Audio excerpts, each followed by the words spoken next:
Wow 6 அடி அடி தூளு வேற வேற சூப்பர் சூப்பர் செம்ம.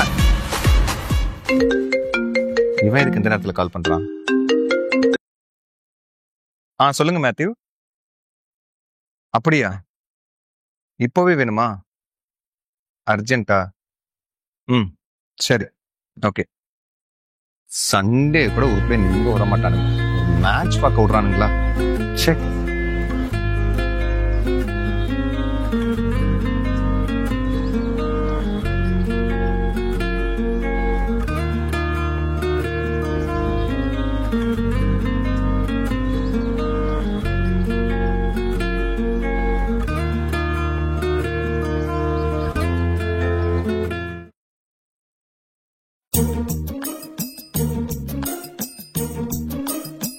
மாமா மாமாய் என்ன ஸ்நாக்ஸ் வச்சிட்டு போ. சாப்பிட்டு எப்படி இருக்குன்னு சொல்லுங்க. முடியவே மாட்டேன். லீவு நாள் ஒரு நாள் நிம்மதியா இருக்கலாம்னு சொல்லி பார்த்தா உசுர வாங்குறானுங்க. லேப்டாப் கண்டுபிடிச்ச மட்டும் என் கையில கிடைச்சானாக்கா சரி.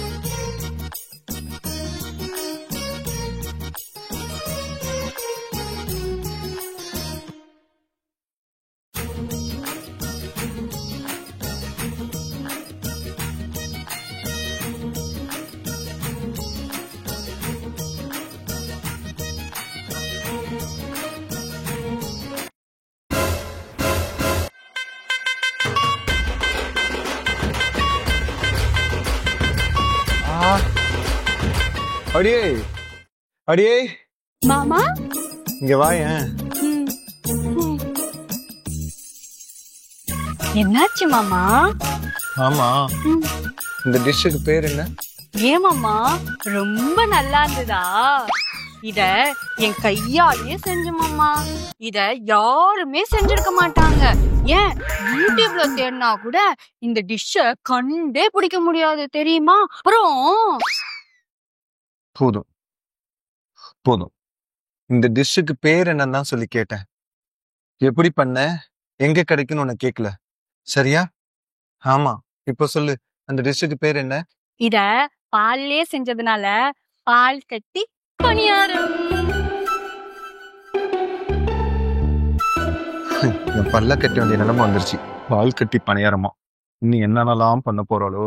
ஏன் மாமா, இந்த பேரை கேட்டு உங்க அம்மாக்கு, உங்க தங்கச்சிக்கு, உங்க ஃப்ரெண்ட்ஸ் எல்லாருக்குமே இந்த மாதிரி ஒரு டிஷ்ஷ செஞ்சு சாப்பிடுங்கன்னு சொல்ல போறீங்களா?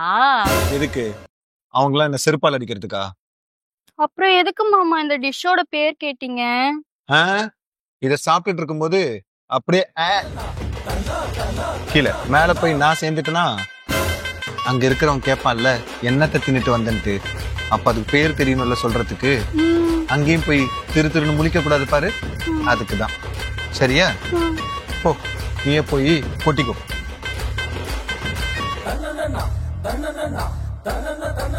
இவ்வளவு கட்டினதுக்கு இந்த மேனேஜரை கட்டிட்டு அழுவலாம். ஏன் மாமாக்கு பிடிக்கல? புது டிஷ், புது டிஷ்.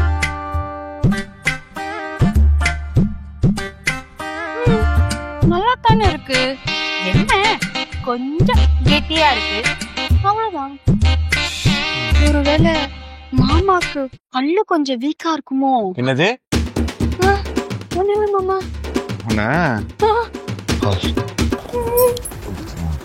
பல்லு வீக்கம், பல்லு வீக்கம்.